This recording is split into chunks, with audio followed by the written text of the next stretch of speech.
का 8 सेशंस का कोर्स था। तो आज हम लोग 8वां सेशन कंप्लीट करने वाले हैं। और आप सभी लोग जिन्होंने 8 सेशन पूरे कंप्लीट किए हैं, तो जी या तो अटेंड किया है या फिर कम से कम रिकॉर्डिंग सुन लिया है। तो हम 29th को, 29 तारीख को एक कार्यक्रम करेंगे। आज 22 तारीख है, यानी अगले रविवार को हम लोग यूनिवर्ल्ड में एक कार्यक्रम करेंगे, जहां पर हिज ग्रेस श्री निताय प्रभु आएंगे और आप सभी लोगों को सर्टिफिकेट प्रदान करेंगे। जिन लोगों ने पूरा कोर्स किया है उन सभी को सर्टिफिकेट दिए जाएंगे। तो आप सभी से निवेदन है, सभी लोग आइए। ऐसा नहीं है कि जिन्होंने कंप्लीट नहीं किया है वो नहीं आ सकते, आएंगे सभी लोग। और जिन्होंने कोर्स कंप्लीट किया है उन सबको सर्टिफिकेट दिए जाएंगे। और हम वहां पर ही अनाउंस करेंगे कि हम आगे कैसे बढ़ने वाले हैं। हमारे जो ऑनलाइन साथीगण हैं, जो ऑनलाइन श्रोतागण हैं, तो उन्होंने भी जिस जिस व्यक्ति ने ऑनलाइन रूप में अपना कोर्स कंप्लीट किया है उनके लिए भी हम सर्टिफिकेट भेज देंगे आपको ईमेल के द्वारा। और अगर आप आ सकते हैं, कलकत्ता में है, तो 29th को आप यूनिवर्ल्ड में आपका हार्दिक स्वागत है। ठीक है, तो अनाउंसमेंट क्लियर है। और हम बता देंगे जिन जिन लोगों को सर्टिफिकेट मिलने वाला है उस सभी लोगों को सर्टिफिकेट उनका हम लोग रेडी कर देंगे, उनको बता भी देंगे। और बाकी सभी लोग भी, आप लोग भी आइए। और जो लोग अभी अभी तक कोर्स नहीं किए हैं, मतलब जिन्होंने अभी नया बीच में ज्वाइन किया या फिर आज आए हैं, तो उनके लिए निवेदन है कि हम लोग फिर से इस कोर्स को रिपीट करेंगे। तो हम नया बैच स्टार्ट करेंगे, वो ऑनलाइन रहेगा, श्री निताय प्रभु खुद लेंगे उस बैच को। तो आप लोग उस बैच में उसमें रजिस्टर कर सकते हैं। That will also be free of cost course. तो आप लोग उसमें ज्वाइन कर सकते हैं, कंटिन्यू कर सकते हैं। और बाकी जो लोग अभी कोर्स कंप्लीट कर लेंगे उनके लिए एक हाइब्रिड मॉडल स्टार्ट होगा, ऑनलाइन ऑफलाइन दोनों। यहाँ भी क्लास होगी और ऑनलाइन भी क्लास होगी, अलग अलग चलेगा। और आगे भगवत गीता एडवांस्ड कोर्स होगा, उसका भी हम बताएंगे कि कैसे क्या क्या हम करने वाले हैं। तो आप लोगों में से जो भी इंटरेस्टेड हैं आगे भगवत गीता को और पूरा समझने के लिए, वो लोग कंटिन्यू कर सकते हैं। बहुत अच्छा मौका है भगवत गीता को हमें जानने का, क्योंकि हम लोग अक्सर अपने ही ग्रंथों के बारे में नहीं जानते हैं। आप बाकी सारे धर्मों में देखेंगे उनका कुछ रेगुलर प्रैक्टिस है कि उनको अपने धर्म ग्रंथों के बारे में जानना कंपलसरी है। लेकिन सनातन धर्म इतना लिबरल हो गया है, इतना लिबरल हो गया है कि सब कुछ आप अपना धार्मिक ग्रंथ पढ़िए ना पढ़िए कोई फर्क नहीं पड़ता है। लेकिन उसकी वजह से बहुत नुकसान हो रहे हैं। तो इसीलिए इस्कॉन की हमेशा से, international society for Krishna consciousness, ISKCON की हमेशा से ये मंशा रही है, ये उद्देश्य रहा है कि व्यक्तियों, सभी लोगों तक जो रुचि रखते हैं उन सब तक भगवत गीता का ज्ञान पहुंचाया जाए। तो आप सभी लोगों ने अब तक जो कोर्स किया है उसमें बहुत सारे पॉइंट्स आपने पढ़े होंगे। और काफी चीजें आपको याद होंगी, कुछ चीज भूल भी गए होंगे, क्योंकि नोट्स बनाने की तो हमारी आदत नहीं है अभी, बचपन में बनाते थे। तो अगर रिपीटिशन, अगर आपको कुछ रिवाइज करना है तो हमारे सारे वीडियोस पड़े हुए हैं हमारे व्हाट्सएप ग्रुप में, आप वहां से रिवाइज कर सकते हैं। हमारे ऑनलाइन में भी सारे वीडियोस पड़े हुए हैं, आप लोग रिवाइज कर सकते हैं। I share the PPT on. जो आज का सेशन है, सेशन का नाम है this Karma is not all in all. आप लोग आगे आ सकते हैं, तो पीछे लोग थोड़ा सा। This Karma is not all in all, ये जो कर्म है यही सब कुछ नहीं है। राइट, इससे भी बढ़कर कुछ है। तो हमने सुना होगा अनेक बार, लोग कहते हैं कि कर्म ही पूजा है। कितने लोग जानते हैं कर्म ही पूजा है? सब लोग जानते हैं कर्म ही पूजा है। और लोग बहुत बार कोट भी करते हैं। कई बार आप अगर किसी से बोलते हैं, कभी कभी कुछ लोगों को आप बोलते हैं कि आप आइए, हमारी भगवत गीता की क्लास हो रही है, हम लोग भगवत गीता पर चर्चा करने वाले हैं। तो लोग कहते हैं कि कर्म ही पूजा है प्रभु जी। प्रभु जी अभी तो मुझे बहुत काम करना है, बिकॉज कर्म ही पूजा है। और आप लोगों ने बहुत सारे कैलेंडर में लिखा देखा होगा कि गीता का सार लिखा होता है। क्या गीता का सार लिखा होता है? किसी को याद है क्या सार है? जो हो रहा है अच्छा हो रहा है, जो होगा वो भी अच्छा होगा। तुम क्या लेकर आए थे, तुम क्या लेकर जाने वाले हो। तो कर्म ही पूजा है। और इस तरीके के गीता के सार और बहुत सारे, ऐसा नहीं है कि कर्म पूजा नहीं है, लेकिन आज हम ये समझने की कोशिश करेंगे कि कौन सा कर्म पूजा है। अगर कर्म ही पूजा होता, अगर कर्म ही पूजा है, तो हमारा तर्क ये है कि जो आतंकवादी है, जो लोगों की हत्याएं कर रहा है, क्या उसके लिए उसका कर्म पूजा नहीं है? और जो दूसरे लोगों को के घर में चोरी कर रहा है, कोई डकैती डाल रहा है, रेप कर रहा है, क्या वो लोग भी तो ये बोल सकते हैं मेरा कर्म है, ये मेरी पूजा है? कितनी घिनौनी बात होगी ये। तो ये जो प्रिंसिपल, जो सिद्धांत बना दिया गया है कि कर्म ही पूजा है, इसमें बहुत सारी कमियां हैं, क्योंकि हर कर्म पूजा नहीं है। प्रत्येक कर्म जो हो रहा है वो पूजा नहीं है। कर्म कौन सा पूजा है वो आज हम जानेंगे। Let me share the PPT.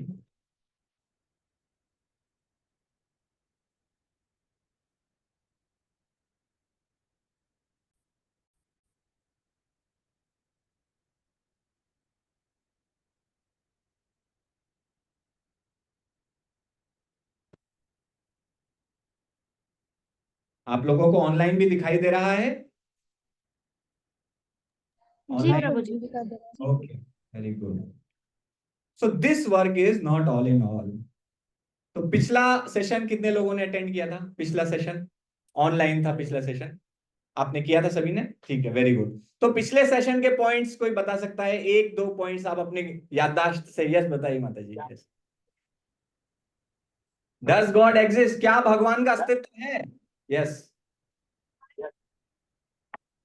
तो अगर भगवान है तो हम उनको देख नहीं सकते हैं। और कोई, अभी और कोई बता सकते हैं क्यों नहीं देख सकते हम? तो भगवान को देखने का क्या तरीका है, हमने डिस्कस किया था। यस, ऑनलाइन कोई बता रहे हैं? हाँ, पिछले सेशन लास्ट क्लास में प्रभु जी ने बताया था शांतनु प्रभु जी कि there are three purposes of Bhagavad Gita और आवर स्पिरिचुअल डेवलपमेंट। मैंने उसके बाद संबंध ज्ञान, अभिज्ञा ज्ञान, प्रयोजन ओके, ज्ञान के बारे में बताया। यस फिर यस। उन्होंने माइंड, हाँ तो उन्होंने सबसे पहले माइंड के उन्होंने बारे में संबंध, अभिधेय और प्रयोजन। प्रयोजन ज्ञान, तो संबंध क्या है? प्रयोजन संबंध क्या है, कोई बता सकते हैं ऑनलाइन में? सॉरी, यहाँ पे भी या ऑनलाइन में कोई भी संबंध? क्या संबंध, किस संबंध के बारे में हम चर्चा कर रहे हैं? भगवान के साथ संबंध हमारा क्या है? हम लोग, अभिधेय, हाँ हाँ, भगवान के साथ अपने संबंध अंडरस्टैंडिंग को, आवर रिलेशनशिप। यस, कि भगवान के साथ अपने संबंध को कैसे हम पुनर्जीवित कर सकते हैं, फिर से हम कैसे याद कर सकते हैं। और प्रयोजन क्या है? हाँ, द वेरी हाँ, प्रयोजन ऑब्जेक्ट का मतलब है कि ऑफ, जब हम अचीव करेंगे वो क्या है, क्यों करना है, भगवान के साथ संबंध को रिवाइव क्यों करना है। यस। और फिर उन्होंने माइंड के बारे में बताया था कि control mind is our friend and uncontrol mind is our enemy. और फिर उन्होंने माइंड को एब्रिविएशन बताया था कि M stands for magnified problem, वो तो हमने आई पिछले से इमेजिन। पिछले सेशन में बताया था। पिछले सेशन में क्या बताया था? GOD, जनरेटर ऑपरेटर डिस्ट्रॉयर, इसकी परिभाषा बताई थी। गॉड की क्या परिभाषा है? एक जो सृजन करते हैं, एक जो संचालन करते हैं, और एक जो विनाश करते हैं, GOD, राइट। और भगवान के अस्तित्व को जानने के तरीके बताए थे। कैसे जान सकते हैं? कि आप जब देखते हैं कि किसी, जैसे ये टीवी देख रहे हैं आप, तो टीवी अगर अपने आप आ गया क्या? तो किसी ने टीवी वो बनाया है। तो जब भी कोई इंटेलिजेंट डिजाइन होती है, आप प्रकृति में देखते हैं, एक फूल होता है, गुलाब का फूल है, कमल का फूल है, उनकी संरचना इतनी सुंदर, इतनी अच्छी सुगंध भरी हुई है। तो जब इतनी सुंदर संरचना देखते हैं, उससे देखकर समझ आता है इसमें बहुत दिमाग लगा है। एक कागज के फूल को बनाने के लिए दिमाग लगता है कि नहीं लगता है? कितने लोग मानते हैं कि दिमाग लगाना पड़ता है? कागज का फूल भी बनाने के लिए बहुत दिमाग लगाना पड़ता है, राइट। तो असली फूल बनाने के लिए क्या दिमाग नहीं लगा होगा? इसका मतलब वो दिमाग लगाने वाला कोई होगा, वही भगवान है, वो रचयिता हैं। वो निर्माता हैं जो इस सृष्टि में जिन्होंने रचना की है, और वही ऑपरेट करते हैं। एक ट्रैफिक पर चार चार ट्रैफिक पुलिस वालों को कोलकाता में कितने सावधानी से खड़े होते हैं, तुरंत आपने अगर कहीं गाड़ी गलत घुमा दी आपको पकड़ लेंगे, साइड में ले लो भाई, इधर आ जाओ, कहां जा रहे थे, इतना चालान कटेगा। तो एक छोटे से ट्रैफिक को, मुझे तो कितनी बार पकड़ा है पता नहीं, अब तो गलती कर करके अभी भी सुधरा नहीं, तो 4-5 बार तो पकड़ चुका कोलकाता पुलिस मेरे को। तो एक छोटे से चौराहे के ट्रैफिक को संचालन करने के लिए एक चार चार ट्रैफिक पुलिस वाले लगे हुए हैं, और आप अंतरिक्ष में क्या देखते हैं, कितने ग्रहों का संचालन हो रहा है, कितने ग्रह ऑपरेट हो रहे हैं, सब अपने अपने ऑर्बिट में चल रहे हैं। तो ये संचालन कौन देख रहा है? तो यहां से हम समझ सकते हैं कि भगवान हैं जो अपना दिमाग लगाए हैं, भगवान संचालन कर रहे हैं सबका। Why God is not visible to our eyes? Our eyes are not capable of observing even many material. ये हमने पहले भी चर्चा की थी कि हमारी विजुअल रेंज है, जो लैम्डा की जो होती है वेवलेंथ, जो हमारी आईज देख सकती है, वो बहुत लिमिटेड है, उतना ही देख सकते हैं, उसके बाहर इस साइड भी नहीं देख सकते, उसके इस साइड भी नहीं देख सकते। तो हमारी जो विजुअल रेंज है वो बहुत कम है। तो गॉड देखने की बात तो भूल ही जाइए। And how to see God? By scriptures and spirituality. Can we become God? Can we become God? क्या मैं भगवान बन सकता हूं? कुछ लोग कहते हैं यस यू कैन। कुछ लोग कहते हैं आप भगवान हैं, आपको पता नहीं है। लेकिन क्या ये सच है? हाँ, हम भगवान नहीं, हमारे शास्त्र नहीं कहते आप भगवान नहीं बन सकते, बट हम भगवान से भी ऊपर जा सकते हैं, भगवान के सखा बन सकते हैं, भगवान के माता पिता बन सकते हैं, भगवान के साथ विभिन्न संबंधों, विभिन्न रसों में संबंध स्थापित कर सकते हैं। 5 प्रकार के रस बताए गए हैं: वात्सल्य रस, साख्य रस, दास्य रस, शांत रस, और सबसे हाईएस्ट है माधुर्य रस। सबसे जो कॉन्जुगल लव में जो गोपियों का भगवान के साथ रस था, जो द्वारिका की रानियों का है, जो सीता माता का है, तो वो है माधुर्य रस। शांत रस है भगवान के साथ न्यूट्रल रिलेशनशिप है आपका, कि आप भगवान के दर्शन पा रहे हैं, बस उसमें प्रसन्न हैं, तो भगवान के साथ उसमें भी रिलेशनशिप बनता है। अनेक अनेक भक्त कहे जाते हैं जो शांत रस में है, जैसे कि प्रहलाद महाराज, उनको कहा जाता है कि वो शांत रस में है। प्रहलाद महाराज की कहानी तो आप लोगों ने सुनी होगी, उनको कहा जाता है वो शांत रस में है। और गोलोक वृंदावन जो स्पिरिचुअल वर्ल्ड है, जो आध्यात्मिक संसार है भगवान का, उसमें जितने भी पशु पक्षी गाय ये सब होते हैं, वो शांत रस में भगवान के साथ संबंध बनाते हैं। तो आज हम चर्चा करेंगे आइडेंटिटी की।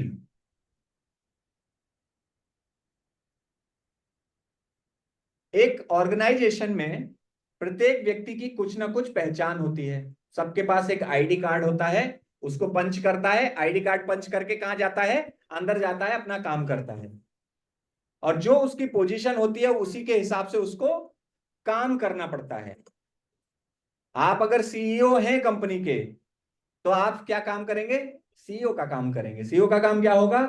ओवरऑल पूरी कंपनी के संचालन को देखना, उसका फाइनेंसिस ठीक जा रहा है, प्रोडक्शन लाइन ठीक है, उसका लॉजिस्टिक्स ठीक है, उसमें किसी प्रकार के लॉसेस तो नहीं हो रहे, सब चीज सीईओ के दिमाग में रहती है, उसको सब कुछ पता होना चाहिए। तो सीईओ की एक रिस्पॉन्सिबिलिटी है। इसी प्रकार से एक चपरासी भी है। चपरासी क्या रिस्पॉन्सिबिलिटी है? चपरासी की रिस्पॉन्सिबिलिटी है कि वो ध्यान रखता है कि सभी लोगों को समय पे पानी मिल रहा है, उनका जो बाकी जरूरत के कुछ सामान है, कभी किसी को पेपर चाहिए, किसी को स्टेपलर चाहिए, तो वो ला के देता है, उसके पास कुछ खजाना रहता है, वहां से वो चीजें ला के देता है। कुछ भी कोई मिलने आता है आपसे, कोई सीईओ से मिलने आता है, तो पहले किससे मिलना पड़ता है? चपरासी से मिलना पड़ता है। और सरकारी उसमें जाएंगे तो पहले आपको चपरासी को खुश करना पड़ेगा, तब आप जो है अंदर घुस पाएंगे। तो लेकिन हर किसी की, कहने का मतलब यह है कि हर किसी की, अकाउंटेंट है उसकी एक रिस्पॉन्सिबिलिटी है, एक प्रबंधक है उसकी भी एक रिस्पॉन्सिबिलिटी है। तो प्रत्येक व्यक्ति के आइडेंटिटी के हिसाब से उसकी एक फंक्शनैलिटी है कि उसको क्या काम करना है। अब उसमें अगर जो चपरासी है वो एक दिन जाकर दरवाजा खोलकर सीईओ की चेयर पर बैठ जाए, उसके पास चाबी रहती है सफाई वफाई करने के लिए, वो जाके खोल के सीईओ की सीट पे बैठ जाए, तो क्या ठीक रहेगा? वो नौकरी तो गई, लेकिन क्या वो बैठ के काम कर पाएगा वहां पे? तो यानी उसने नहीं कर पाएगा। तो यानी उसने क्या किया, अपनी पोजीशन के हिसाब से उसने काम नहीं किया है। तो तीसरी चीज होती है ट्रेन टू एक्ट। प्रत्येक व्यक्ति को ट्रेनिंग मिल जाती है कि उसे क्या काम करना है। अब किसी दिन अगर ऐसे बैठ जाता है चपरासी जाके, working based on the real functionality brings happiness और सेटिस्फैक्शन एंड नलिफाइज कॉम्प्लिकेशंस। तो अगर, हरे कृष्णा, इनको कुछ दिया जा सकता है, कुछ जिससे शांत रस में इनको लाया जा सकता है? इनको बच्चों कमरे में कुछ वो खेलने के लिए कुछ दे सकते हैं। तो सीईओ, अगर सीईओ चपरासी का काम करे या चपरासी सीईओ का काम करे तो सेटिस्फेक्शन नहीं आएगा। तो प्रत्येक व्यक्ति को अपनी आइडेंटिटी के हिसाब से कार्य करना है। अब हम सब लोगों की क्या आइडेंटिटी है? आपकी और मेरी क्या आइडेंटिटी है? हम लोग क्या हैं? हम लोग क्या हैं? है। इंसान है। ऑनलाइन क्या बोलते हैं? हाँ, ह्यूमन बीइंग है। मानव। ह्यूमन बीइंग है। और उससे भी हम स्पिरिचुअली हम क्या हैं? आत्मा है। हम सभी लोग आत्मा है। आप शरीर नहीं है। आप लोग भूल जाते हैं बार बार। कितना शुरू से समझा रहे हैं कि हम ये शरीर नहीं है। हम क्या है? इस शरीर के अंदर स्थित आत्मा है। तो आत्मा की क्या फंक्शनैलिटी है? शरीर बदलना। शरीर बनाना, बदलना। सच्चित सच्चित आनंद। सच्चिदानंद है आत्मा। सच्चित आनंद है। सत चित और आनंद में डूबी हुई है, मतलब होना चाहिए इसको, ये इसकी क्वालिटीज हैं।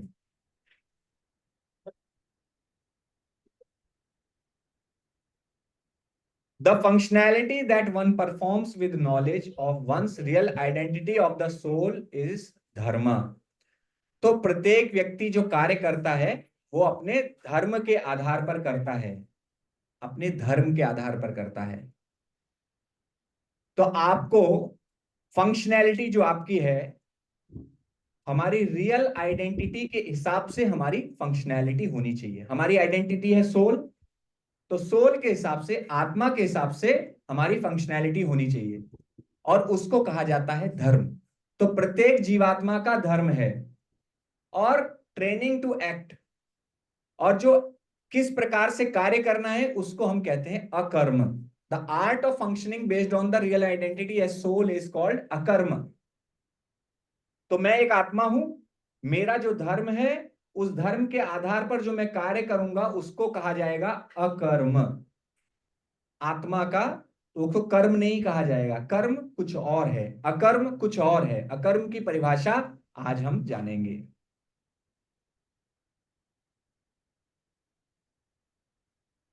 तो धर्म क्या है? जैसे शुगर, सॉल्ट और साइट्रिक एसिड, इन तीनों का रंग क्या है? वाइट है। तीनों का रंग सफेद है, लेकिन तीनों के कैरेक्टरिस्टिक्स क्या हैं? अलग अलग हैं। तो शुगर क्या है? मीठी है। सॉल्ट क्या है? नमकीन है। और साइट्रिक एसिड क्या है? खट्टा है। तो अगर मैं कहूं, अगर आपसे पूछूं कि शुगर का धर्म क्या है, क्या शुगर का धर्म सफेद है? तो शुगर का धर्म क्या है? मिठास। मिठास है। मीठा होना, मिठास देना, ये शुगर का धर्म है। और साइट्रिक एसिड का धर्म सफेद होना नहीं है, ऐसे ही सॉल्ट का धर्म भी सफेद होना नहीं है। तो हमारी जो बॉडीली आइडेंटिटी है, बॉडीली आइडेंटिटी क्या है? आप क्या हैं? यहाँ पर कितनी माएँ हैं, कितने लोग माँ हैं? ये बॉडीली आइडेंटिटी है या सोल आइडेंटिटी है? बॉडी की आइडेंटिटी है। कितने पिता हैं? ये बॉडीली आइडेंटिटी है या सोल आइडेंटिटी है? बॉडी की आइडेंटिटी। तो आपकी आइडेंटिटी बहुत सारी है।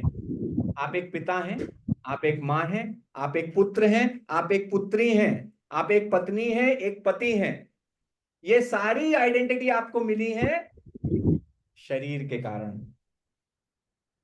जैसे शुगर को मिली है शरीर के कारण, क्या आइडेंटिटी मिली है? सफेद होना, मिठास नहीं है, सफेद होना वो शरीर की आइडेंटिटी है।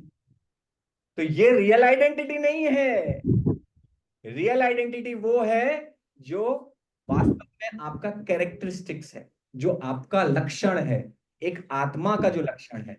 तो चाहे स्त्री के शरीर में हो या पुरुष के शरीर में हो, आत्मा इक्वल है। आत्मा क्या है? कभी स्त्री का शरीर लेती है, कभी पुरुष का शरीर लेती है।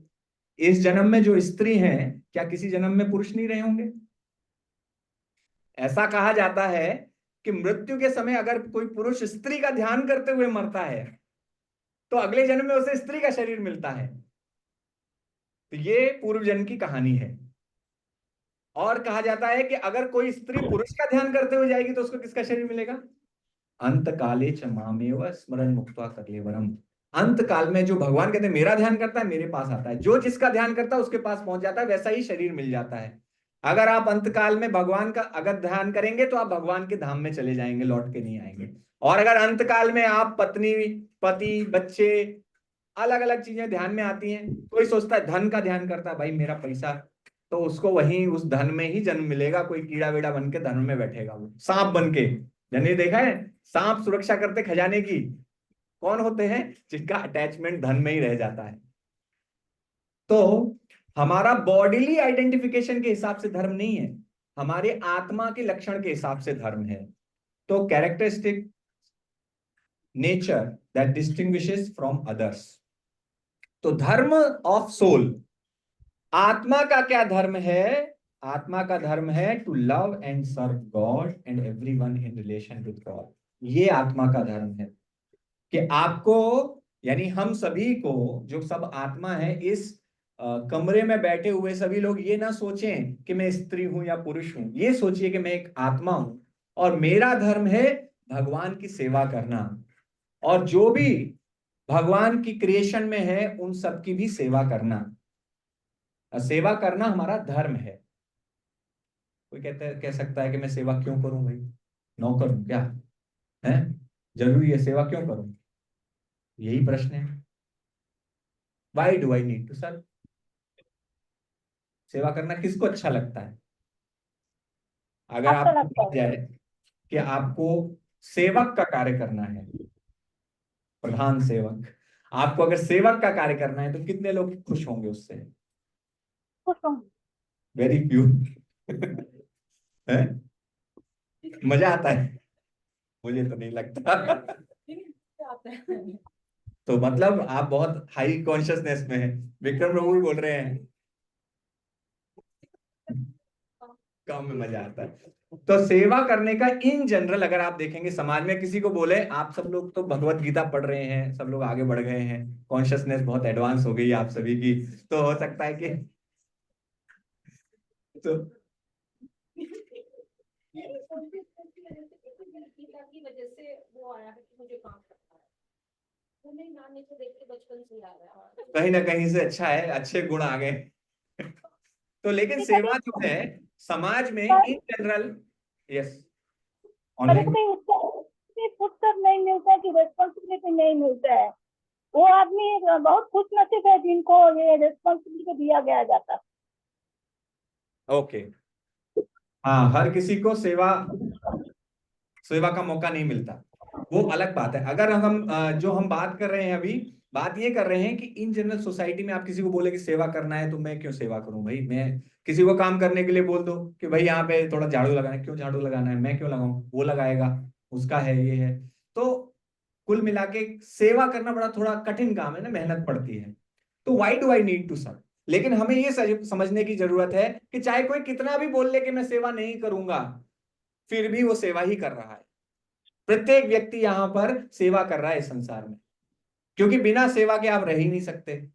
किसी ना किसी रूप में किसी ना किसी व्यक्ति की आप सेवा कर रहे हैं, किसी ना किसी पर्पस की आप सेवा कर रहे हैं, किसी लक्ष्य की सेवा कर रहे हैं हमेशा, क्योंकि जीवात्मा का ये कैरेक्टरिस्टिक है, इसको वो छोड़ नहीं सकती। आत्मा इस लक्षण को छोड़ नहीं सकती कि वो सेवा नहीं करना चाहे। पेरेंट्स सर्विंग चिल्ड्रन, माँ बाप बच्चों की सेवा करते हैं, हम लोग देश सेवा करते हैं। लोग, अगर कोई नहीं मिलता, विदेशों में ऐसी स्थिति है कि कोई भी नहीं है उनके जीवन में, पति पत्नी तो छोड़ ही दो, बच्चे छोड़ दो, कोई नहीं है उनके जीवन में, दोस्त भी नहीं है, तो वो लोग क्या करते हैं, घर में एक कुत्ता लेके आते हैं ताकि उसकी सेवा कर सके, क्योंकि सेवा में ही रस है, सेवा आनंद, सेवा में आनंद है। और वो क्या आनंद है? रेसिप्रोकेशन का आनंद है। जब आप सेवा करते हो तो आपको उसकी प्रतिक्रिया भी मिलती है। आप घर आते हैं, आपके घर में अगर कुत्ता है और वो जब पूंछ हिलाते हुए आपके ऊपर दो टांगे रख लेता है, इतने प्यार से आपको चाटने लगता है, आपको लगता है आहा, मेरा बच्चा कितना प्यार करता है मुझे। और कुत्तों के साथ ये है कि कोई टेंशन नहीं है, बच्चा तो बड़ा हो जाएगा, पता चला माँ बाप को ही टेंशन देने लगेगा, कुत्ता कभी टेंशन नहीं देगा। तो विदेश में तो सबसे ज्यादा रिलेशनशिप स्ट्रांग जो है अपने कुत्ते के साथ है लोगों का, अपने बच्चों से ज्यादा लोग कुत्तों को प्यार करते हैं। कुल मिला के कहने का मतलब ये है कि सेवा सबको करना ही करना है। Wife serving husband and husband serving wife, तो सेवा चल रही है। तो ये इसलिए चल रही है क्योंकि दिस सर्विंग प्रोपेंसिटी। यस प्रभु। सेवा और कार्य में, सेवा करने में कार्य करने में कोई कुछ फर्क है या नहीं? जैसे कार्य मतलब, हाँ, सेवा मतलब कार्य। सेवा जो इच्छा से की जाए और इच्छा ना होते हुए भी जो किया जाए वो कार्य, वो भी सेवा है, सेवा करनी ही पड़ती है ना। अब आप अपनी कंपनी में, आपका मन तो करता है कि भाई ना करूं मैं कुछ भी काम, फिर भी पैसा मिलता रहे, लेकिन कंपनी इंश्योर करती है कि आप काम करें तभी आपको पैसा दें। तो सेवा तो हमें करनी ही पड़ती है, क्योंकि आप इससे भाग नहीं सकते, चाहे इच्छा से हो चाहे इच्छा से हो चाहे अनिच्छा से हो, आपको सेवा तो करनी ही पड़ेगी। तो ये संसार भी इसी तरीके से बना है।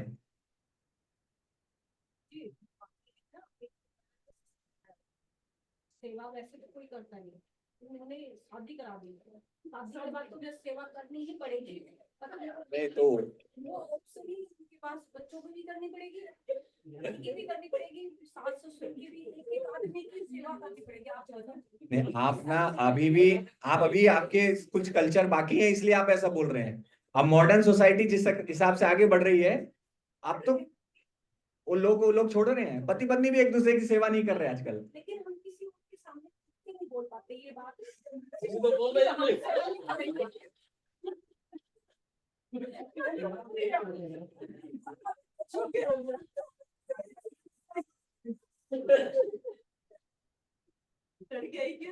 लेकिन ये है, एक्चुअली क्या है कि हमारे भारत में अभी भी कल्चर है, इसलिए थोड़ा बहुत सेवा पति पत्नी जितना भी है कर लेते हैं, लड़ झगड़ भी लेते हैं, माथा फोड़ लेते हैं, उसके बाद फिर से एक हो जाते हैं।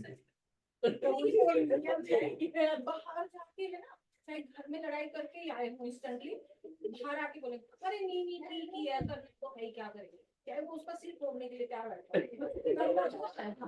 सेवा भाव मुझे लगता है कभी जी ने सेवा नहीं, तो कहने का मतलब ये, चाहे इच्छा से करे या अनिच्छा से करे, सेवा करना धर्म है एक्चुअली। और लेकिन अगर कोई अपनी इच्छा से कर रहा है तो वो प्रसन्न रहेगा, खुश रहेगा, क्योंकि उसने अपना धर्म पहचान लिया है।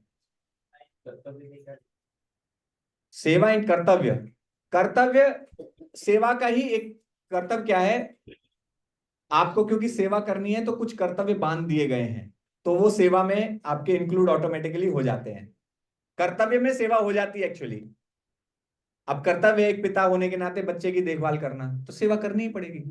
दूसरा चीज है, जब शादी करते हैं तो शादी करने के बाद आपने क्या किया है, शादी की उसमें और भी रीजन रहते हैं कि एक स्त्री और पुरुष का आकर्षण भी भगवान ने बनाया है। तो भगवान ने इंजॉयमेंट की अगर फैसिलिटी बनाई है तो उसके साथ रिस्पॉन्सिबिलिटी भी दी है।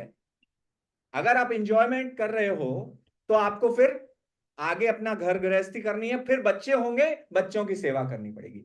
और जो मॉडर्न सोसाइटी है वो इसी चीज को तोड़ने की कोशिश कर रहा है कि बिना किसी रिस्पॉन्सिबिलिटी के मैं इंजॉय कर सकूं। यही गड़बड़ है, यही गड़बड़ है। और क्या हो रहा है, इसी वजह से परेशानियां आ रही हैं। इसी वजह से आप देख रहे हो कितने कितने कितने केसेस हो रहे हैं। लोग सेटिस्फाइड नहीं है, मेंटल एंजाइटी है, टेंशन है, अपने बच्चे तक को मार देती माएँ। ये केस सुन के तो दिल दहल ही गया था। बेंगलोर में एक माँ ने अपने बच्चे को मार दिया बिकॉज उसको अपने हस्बैंड से लड़ाई थी। मतलब ऐसी सिचुएशन है। तो आगे बढ़ते हैं, वरना हम आगे नहीं बढ़ पाएंगे। Laws of satisfaction. Law of satisfaction क्या है? Every action needs to be performed as service to God. तो अगर आप रियली सेटिस्फाई, संतुष्ट रहना चाहते हैं जीवन में, तो आप जो भी कार्य कर रहे हैं उसको भगवान की सेवा मान के कीजिए।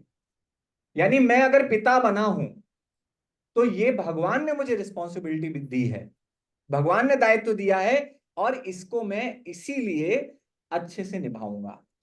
क्योंकि आपको अगर, हाँ, पति पत्नी की चाहे कितनी भी लड़ाई हो जाए, लेकिन अगर वो ये ध्यान रखेंगे, अगर उनके केंद्र बिंदु भगवान रहेंगे कि मेरे और मेरे पति के जो मध्य के जो केंद्र हैं वो भगवान हैं, तो चाहे कितनी भी डिफरेंसेस हो, ओपिनियन, अलग अलग सोचने का तरीका हो, फिर भी वो एक साथ रह सकते हैं, एक दूसरे की सेवा कर सकते हैं।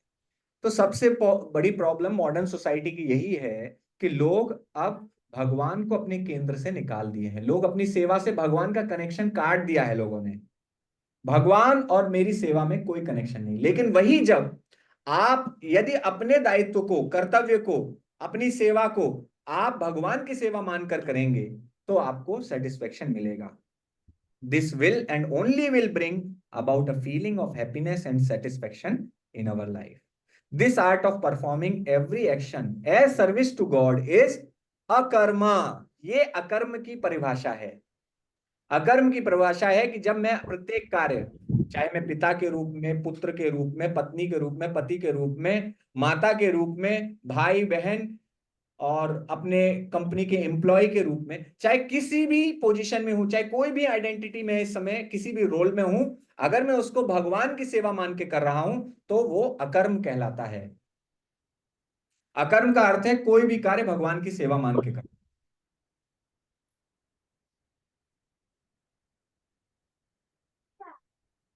जैसे आपने देखा होगा कि अगर आपके हाथ, अगर मेरा हाथ ये कहता है कि मुझे नरिशमेंट चाहिए, नरिशमेंट, हमारे हाथ का पोषण कैसे होता है, हमारे शरीर के अंगों का पोषण कैसे होता है?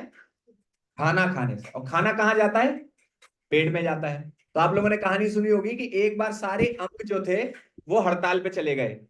उन्होंने कहा कि सब काम तो मैं करता हूं, पैर चलते हैं, हाथ काम करते हैं, जिह्वा बोलती है, आंखें देखती हैं, कान सुनते हैं, सारे कार्य हम लोग कर रहे हैं, भोजन का मजा कौन उठा रहा है? पेट उठा रहा है। तो हम जो है अब कुछ भी भोजन नहीं देंगे, क्योंकि भोजन भी कौन देता है? हाथी तो देता है। बोले हम नहीं देंगे, चबाएंगे नहीं, खाएंगे ही नहीं। तो क्या हुआ उससे? थोड़े दिनों बाद सारे अंग कमजोर पड़ने लगे। क्यों? क्योंकि उन्हें पोषण नहीं मिल रहा था। पोषण क्यों नहीं मिल रहा था? क्योंकि सबका पोषण कहां से हो रहा है? पेट से हो रहा है। तो उनको समझ में आ गया। तो इसी प्रकार, और दूसरा उदाहरण है पेड़, वृक्ष के। अगर मैं कहूं कि मुझे इस फूल को पोषण कर देना है, तो फूल को पोषण देना है, वृक्ष के किसी फूल को या फल को पोषण देना है, तो कैसे देंगे? जड़ में पानी डाल के देंगे। यथा तरोर मूल निषेचनेना, जैसे जिस प्रकार से पेड़ की जड़ में पानी डालने से समस्त पेड़ को पोषण मिलता है, पेट में खाना डालने से पूरे शरीर को पोषण मिलता है, उसी प्रकार से जीवन में भगवान की सेवा करने से आपके पूरे जीवन में पोषण आएगा, आपको सेटिस्फेक्शन आएगा, खुशी आएगी, आपके जीवन में प्रसन्नता आएगी। उसका एक ही तरीका है, जब आप, क्योंकि इस संसार का मूल कौन है? भगवान है। भगवान ही इस संसार के केंद्र है। इसलिए उनको अगर हम प्रसन्न करेंगे, यस्मिन तुष्टे जगत तुष्टम। अक्षय पात्र की कहानी आप में से कितने लोगों ने सुनी है? अक्षय पात्र, भगवान कृष्ण ने एक चावल का दाना खाया था और दुर्वासा और उनके सारे 10,000 शिष्य, 10 थे 60,000 थे, वो सारे शिष्यों का पेट भर गया। यस्मिन तुष्टे जगत तुष्टम। तो जब भगवान संतुष्ट हो जाते हैं, आप अगर भगवान को अपने जीवन में संतुष्ट कर रहे हैं तो आपको अलग से सारे रिश्तों को संतुष्ट करने की आवश्यकता नहीं पड़ेगी। आप देखेंगे कि बाकी सारे रिश्ते अपने आप ही लाइन में चलने लगे। अगर आप हरे कृष्ण महामंत्र का जाप डेली कर रहे हैं तो ऐसा ये मैं नहीं कह रहा हूं कि कोई जादू हो जाएगा कि मैं जो है कि वो कुछ नहीं करूंगा। किसी बच्चा बोल रहा है कि मुझे खाना दो, नहीं नहीं मैं हरे कृष्ण महामंत्र करूंगा तेरा पेट भर जाएगा, क्या ये होगा? कहने का अर्थ ये है, इसका भाव समझिए। भाव ये है कि जब आप भगवान के नाम का जप करेंगे तो आपके अंदर डिवाइन क्वालिटीज डेवलप होंगी, आपके अंदर दैवीय गुण डेवलप होंगे। भगवान भगवत गीता में बताते 26 गुण उत्पन्न होते हैं व्यक्ति के मन में, व्यक्ति के जीवन में जब वो भक्ति करता है। सुंदर गुण बताए जो देवताओं के गुण हैं, अभयम सत्व संशुद्ध ज्ञान योग व्यवस्थिता, बहुत सारे 26 गुण बताए हैं। तो जब भगवान की भक्ति करता है तो उसके अंदर दैवीय गुण उत्पन्न होते हैं और इसके कारण वो एक अच्छा पिता बन सकता है, एक अच्छा पुत्र बन सकता है, एक अच्छी मां बन सकता है, एक अच्छा पति पत्नी, सारे रिश्ते अच्छे बन सकते हैं क्योंकि आप अच्छे बन गए, क्योंकि आपके अंदर अच्छे गुण आ गए। तो इस प्रकार से भक्ति काम करती है। यहां कोई जादू काम नहीं कर रहा है, यहां पर भक्ति काम कर रही किस प्रकार से कि आपको अच्छा, हम अच्छे हो जाते हैं। तो यस्मिन तुष्टे जगत तुष्ट, हम भगवान को संतुष्ट करते हैं। Finger can be become happy only by serving the whole stomach, the part and parcel soul can become happy only by serving the supreme lord who is the whole, WHOLE। किस अंश का जो दायित्व है, कर्तव्य है, वो है पूर्ण की सेवा करना। हम क्या है? अंश है। ममे वांशो जीवलोके जीवभूत सनातना, मेरे ही अंश हैं जो इस जीवलोक में, भगवान कृष्ण गीता में कह रहे हैं कि मेरे ही अंश हैं जो इस भूलोक में आकर बेचारे कर्षण संघर्ष कर रहे हैं। तो जब अंश की क्या रिस्पॉन्सिबिलिटी है? पार्ट एंड पार्सल सोल की रिस्पॉन्सिबिलिटी है कि वो होल संपूर्ण भगवान की सेवा करें। परफॉर्म हाउ टू डू अकर्मा। अब अकर्मा कैसे करना है, उसके 2 तरीके हैं। तो कर्मा क्या है? कर्म वो है जो आप अच्छे कार्य करते हैं। अच्छे कार्य क्या होते हैं? जो शास्त्रों में बताए हैं अच्छे कार्य, वो अच्छे कार्य उनको कर्म कहते हैं। वो कर्म आपको बंधन में बांधते हैं। मैं आपको याद होगा कुछ हफ्ते पहले हमने एक क्लास की थी, उसमें बताया था पुण्य भी आपके बंधन का कारण बनते हैं। पाप तो आपके बंधन का कारण बनते ही बनते हैं, बट पुण्य भी आपके बंधन का कारण बनते हैं। लेकिन अकर्म जो होते हैं वो आपके बंधनों को खोलने का कारण बनते हैं। जो बंधन आप बांधे हुए हैं वो बंधन सारे खुल जाते हैं। बंधन क्या है? हमारे ऋण बाकी, इसी वजह से तो हम अगेन एंड अगेन इस भौतिक संसार में जन्म ले रहे हैं। पुनि पुनि जननम पुनि पुनि मरणम पुनि पुनि जननी जठरे शयनम। अगेन एंड अगेन, पुनः पुनः मेरा जन्म हो रहा है, पुनः पुनः मरण हो रहा है, पुनः पुनः जननी के पेट में जाकर शयन करना पड़ रहा है, शंकराचार्य जी कह रहे हैं। तो उससे निकलने का एक तरीका है, वो है अकर्म करना। ये साइड दूसरा बेनिफिट बताया मैंने, अकर्म ना। कर्म माने अच्छे वाला कर्म, विकर्म माने खराब वाला कर्म, अकर्म माने सब कुछ भगवान के लिए करना, सॉरी भगवान के लिए सब कुछ करना, भगवान के नाम भगवान के लिए सब कुछ करना। अकर्म मतलब भगवान को केंद्र में रखकर सारे कार्य करना। तो performance of karma as loving offering to God, भगवान को अर्पित करते हुए सारे कर्म करना, उसको कहते हैं अकर्म या अच्युत अर्पित कर्म। अच्युत कौन है? कृष्ण है अच्युत। अच्युत का मतलब क्या होता है? जो च्युत नहीं हो सकता, जो नीचे नहीं गिर सकता, जिसका पतन नहीं हो सकता, वो है अच्युत। तो अच्युत अर्पित कर्म, भगवान को अर्पित किए गए कर्म अकर्म कहलाते हैं। उसमें 2 ए हैं। 1 acting on behalf of Achyut, यानी भगवान के सेवक के रूप में कार्य करना, कि भगवान ने मुझे दायित्व दिया है, मैं इस दायित्व को निभा रहा हूं। Doing all daily activities as representative of Achyut, और दूसरा है acting for the pleasure of Achyut. दूसरा है भगवान को खुश करने के लिए करना। इन दोनों में अंतर है, राइट? यानी मैं अपने बच्चों की देखभाल कर रहा हूं या क्या मान के कि ये भगवान ने मुझे दायित्व दिया है। दूसरा है मैं भगवान के नाम का जप कर रहा हूं, वो क्या है, नंबर 2 है, acting for the pleasure of Achyut. ये दोनों ही अकर्म में आते हैं। Performing direct service to Achyut, इसको कहते हैं भक्ति। तो जो भक्ति है वो भी अकर्म है। इसीलिए जब आप भक्ति करते हैं तो भक्ति करने से आपको किसी भी प्रकार का कर्म का बंधन नहीं बनता है। भगवान के नाम का जप, भगवान के नाम का कीर्तन, भगवान की जैसे भगवत गीता की क्लासेस अटेंड कर रहे हैं, आप मंदिर जाते हैं, मंदिर में जो भी कार्य करते हैं, अगर मंदिर में कुछ सेवा करते हैं, लोगों को प्रसाद बांटते हैं, ये सब जो कार्य हैं वो भक्ति के कार्य हैं। ये आपको बंधन से खोलते हैं, आपके बंधनों को खोलते हैं, बांधते नहीं है। तो ये 2 प्रकार के अकर्म हैं। First A, acting on behalf of Achyut, doing all daily activities. ठीक है, तो ये सारे कार्य आपको करने ही करने हैं जब तक आप इस भौतिक संसार में हैं। आप हरे कृष्णा, किसी का कोई प्रश्न है? ऑनलाइन कुछ आवाज आ रही थी, नहीं तो म्यूट कर लीजिए।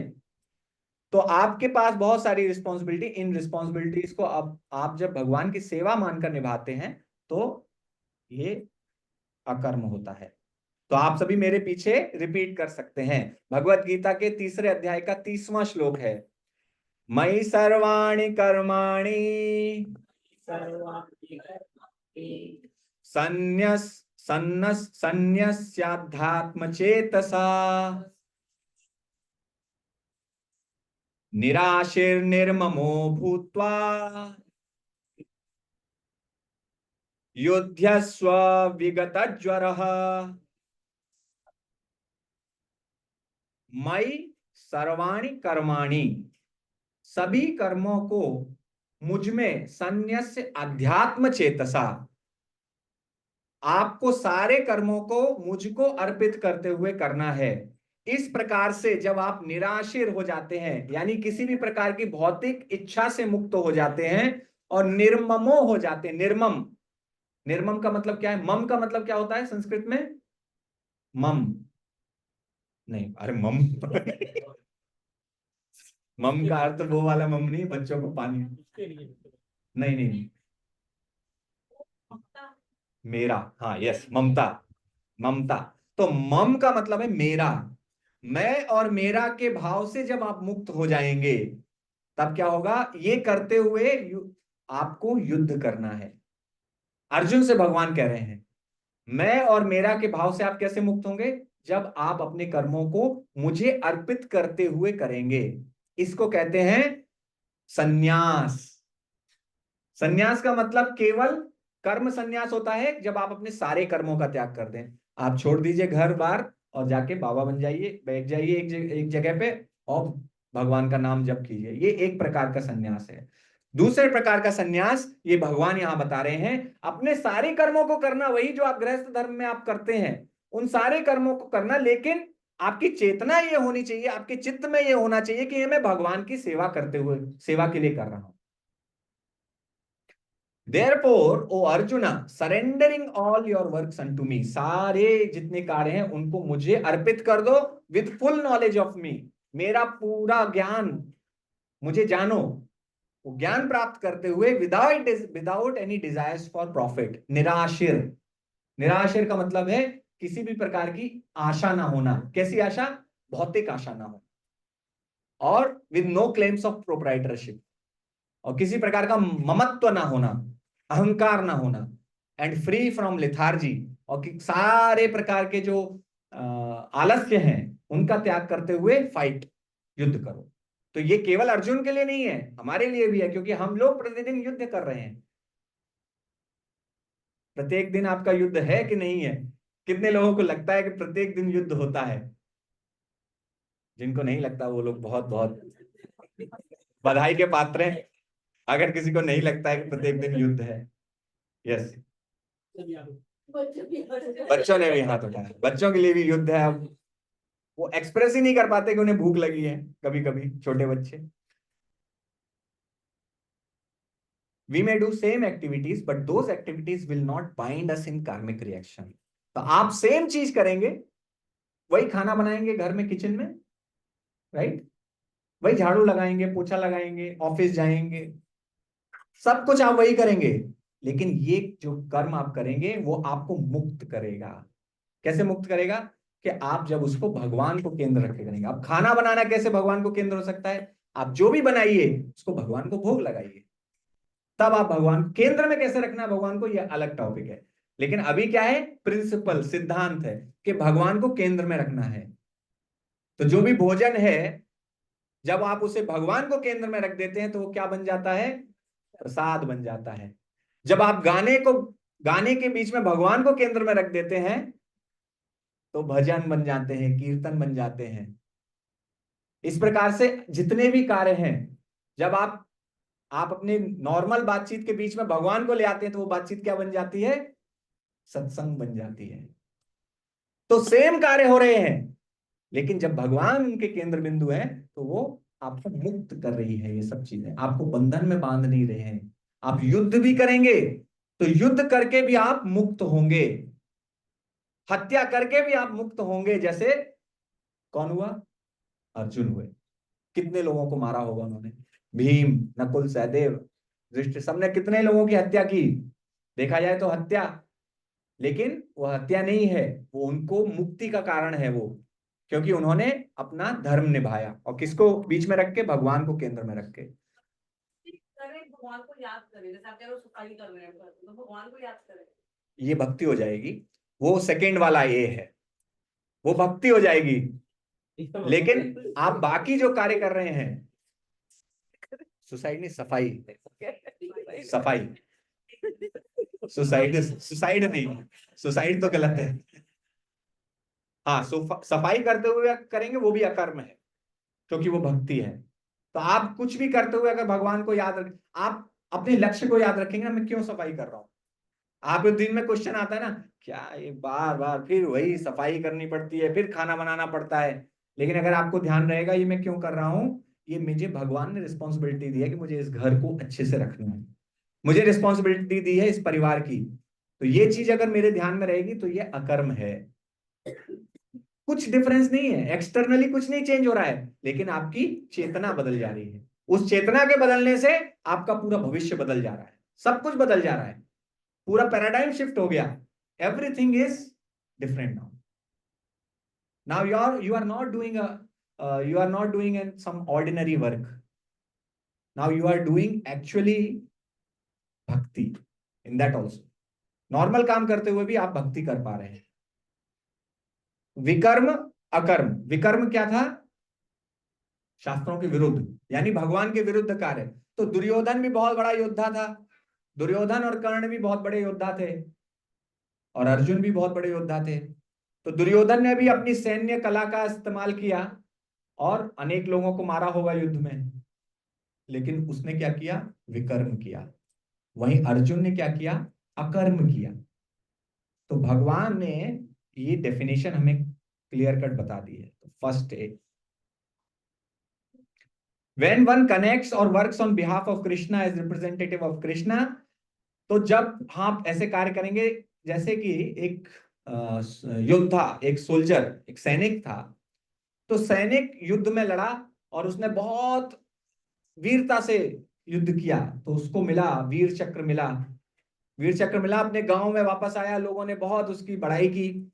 उसके बाद अपने घर गया, घर में पड़ोसी से विवाद हो गया उसका, पड़ोसी ने उसको कुछ उल्टा सीधा बोल दिया, उसने अपनी बंदूक निकाली और उसको गोली मार दी। तो क्या लगता है, उसको मेडल मिलेगा उसके लिए? उसको मेडल नहीं मिलेगा, लेकिन काम तो उसने वही किया। वहां पे भी युद्ध में भी वो मार रहा था लोगों को, उसके लिए वीर चक्र मिला। यहां मारा तो वीर चक्र नहीं मिला। क्यों नहीं मिला?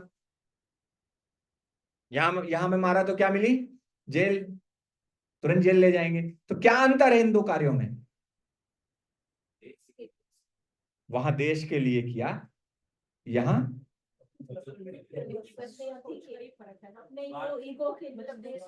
नहीं, सोच का फर्क नहीं है, वो उसका धर्म नहीं है। और हत्या करने की जरूरत थी, मैं कह रहा हूं वहां हत्या करने की जरूरत नहीं थी। हाँ हाँ, तो क्यों, और बताइए वहां पे, और इस एक्ट में और उस एक्ट में क्या अंतर था?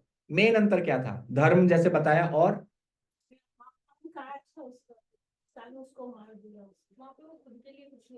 हाँ, वहां पे वो खुद के लिए नहीं कर रहा था, किसके लिए कर रहा था? ये ऑथराइज किसने किया था उसको मारने के लिए? देश ने, सरकार ने उसको बोला था कि तुम जाके मारो वहां पे। यहां सरकार ने क्या बोला था? यहाँ नहीं मारना है किसी को, सिविलियन को नहीं मारना है, यहां मारा तो जेल। तो वही तो सेम कर्म जब आप ऑथराइज किया गया है, आपको बोला गया है कि इसको ऐसे करना है, जब आप उसको करते हैं तो आपको बंधन में नहीं बांधता है, उसके लिए आपको प्राइज मिलता, अवार्ड मिलता है। और जब आप अपने स्वार्थ के लिए करते हैं, अपनी इच्छा के अनुसार करते हैं, तो आपको सजा मिलती है। तो सेम एक्टिविटी है। जैसे ये टेप रिकॉर्डर पुराने, आप में तो सब लोग आपने देखे होंगे, ये वाले कैसेट चलते थे। तो इसमें एक जो है, दोनों ही घूमते हैं, करेक्ट? तो एक बंधन में बनता है और एक बंधन से खुलता है। तो काम दोनों का सेम है, कर्म दोनों का सेम है, लेकिन एक के बंधन खुल रहे हैं और एक के बंधन बंध रहे हैं। हमें डिसाइड करना है मैं कहां पे रहना चाहता हूं, बंधन में बंधने वाले में रहना चाहता हूं या बंधन से खुलने वाले में रहना चाहता हूं। आप लोग बहुत ज्ञानवान हैं, इतने अच्छे से सुन रहे हैं, आपको सबको पता है कहाँ रहना है। इतने समय से आप हरे कृष्ण महामंत्र का जप भी कर रहे हैं। कितने लोग हरे कृष्ण महामंत्र का जप कर रहे हैं डेली? ओके, आज आप लोग अपना अपना काउंट भी दे दीजिएगा, कितने लोग कितनी माला कर रहे हैं। तो ये एक हम लोग का थोड़ा सा बना के रखना है कि सब लोग माला वाला कर रहे हैं हमारे ग्रुप में।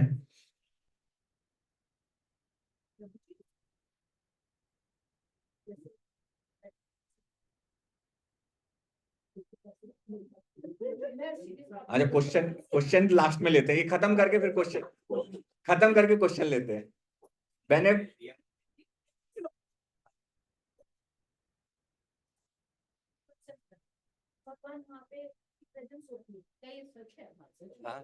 और तो उसमें क्यों नहीं होंगे?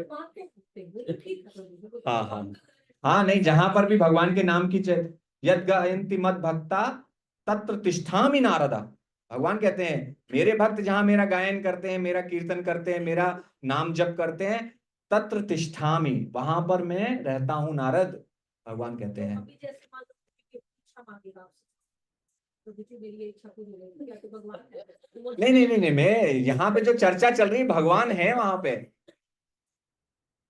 इच्छा पूरी हो तो डिपेंड करता है आपकी इच्छा कैसी है। ऑथराइज आप सोचेंगे कि मेरा पड़ोसी मर जाए, तो फिर वो इच्छा, वो डिपेंड करता है कि किस प्रकार की इच्छा। ऑथराइज होना चाहिए जो भी है। भगवान, भगवान को हम अपने बंधनों में नहीं बांध सकते। भगवान है स्वराट। हाँ, भगवान रहते हैं, लेकिन वो आपके भले के लिए रहेंगे। आप अगर भक्ति करेंगे, अगर स्वार्थ से हम करेंगे, तो हो सकता है भगवान कुछ चीजें हमारी दे भी देते हैं। भगवान कुछ चीजें वो अपने साथ, स्वराट है उनका नाम। भगवान का एक नाम पता है क्या है? स्वराट। स्वराट का मतलब होता है इंडिपेंडेंट, टोटली इंडिपेंडेंट। वो किसी पे निर्भर नहीं है, किसी को वो, उन्हें कोई मतलब, उन्हें क्या हमारी पूजा की आवश्यकता है? उन्हें है क्या हमारी पूजा की आवश्यकता? उन्हें कोई आवश्यकता नहीं है, ये हमारी आवश्यकता है कि हम उनकी पूजा कर रहे हैं। तो वो अपना इंडिपेंडेंटली एक्ट करते हैं। तो हम जो चर्चा कर रहे थे कि जिस प्रकार से सूर्य पानी लेता है, सूर्य पानी को वाष्प बना देता है, बादल उसको बन जाते हैं और फिर दोबारा वर्षा हो जाती है, तो वही चीज मिल जाती है, लेकिन पानी शुद्ध होके फिर आ जाता है वापस। कृष्ण सूर्य सम, तो कृष्ण को भी सूर्य के समान कहा जाता है। कृष्ण क्या है? When we offer the fruits of our actions to lord, he purifies the intentional and unintentional sins involved while rendering action. तो आपने कुछ ना कुछ पाप जरूर किए हैं, मतलब हम सभी ने, हम सभी पापी हैं। आप दिन में जो कार्य कर, आप गैस जलाते हैं तो कितने कीटाणु मर जाते हैं? आप कुछ पकाते हैं तो कितने जीव हत्या हो जाती है? नॉनवेज तो छोड़ ही दो, वो तो ग्रॉस सिन में आता है, लेकिन हम कितने पाप दिन में करते हैं? उन पापों को करने के कारण जो हमें फल मिलने वाला था, भगवान उसको शुद्ध कर देते हैं यदि हम अपने अपने कार्यों को भगवान को केंद्र रख के करते हैं।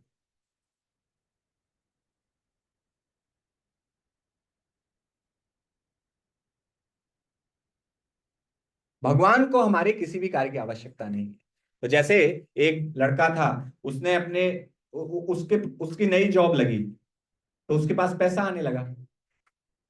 पैसा आएगा तो उसको एक बाइक खरीदनी थी, तो उसने सोचा कि मैं कुछ पैसे सेव करके अपनी बाइक खरीदूंगा। तो पैसे सेव करने लगा और सेव करके उसको 1-1.5 साल लगा उतना पैसा इकट्ठा करने में कि वो अपनी बाइक ले सके। अब वही बच्चा जो था, उसने क्या किया, पहली सैलरी आई उसने अपने पिता को दे दी कि पापा ये आपके चरणों में समर्पित। तो पिता ने क्या कहा कि अच्छा, बहुत अच्छे बेटा, तो बताओ तुम्हें क्या चाहिए। उन्होंने कहा कि मेरे को बाइक खरीदनी है। अच्छा, बाइक खरीदनी। तो पापा ने क्या किया, अपने पास से पैसे निकाले अपनी सेविंग से, उसकी सैलरी में मिला के उसको कहा ले पैसा, पैसा ले अपने लिए बाइक ले ले। तो ये दोनों सिनेरियो में क्या अंतर है? बाप। तो पिता पिता जिसने पिता की शरण ली, तो पिता ने, जो आप बोल रहे थे ना, पिता ने अपने आप ही सहायता कर दी। और पहले ने अपने अपने मैं अपने कर्म के बल पर ये सब इकट्ठा करूंगा, एक ने सोचा। दूसरे ने क्या कहा कि मैं अपने पिता को अर्पित करना। तो इसी प्रकार से जब हम भगवान को अर्पित कर देते हैं तो भगवान हमारे ही कर्मों में और पुण्य मिला के या हमारे अपना आशीर्वाद देके, अपनी कृपा देके हमारे जीवन में और भी शुभ कार्य अपने आप ही होने लगते हैं।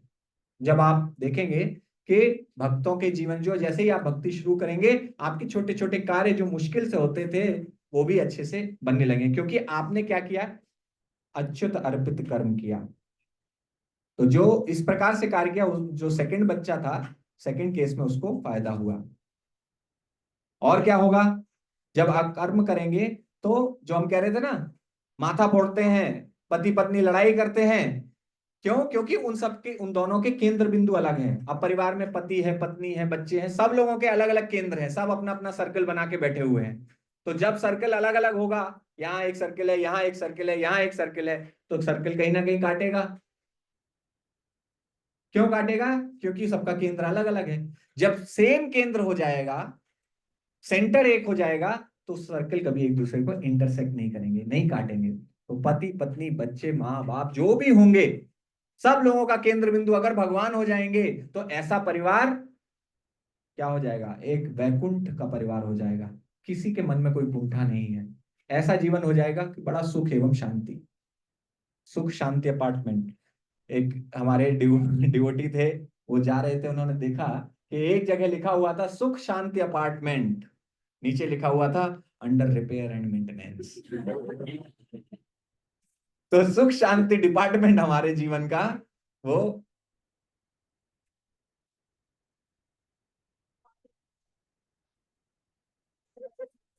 शांति का मतलब हमेशा सुख नहीं है लेकिन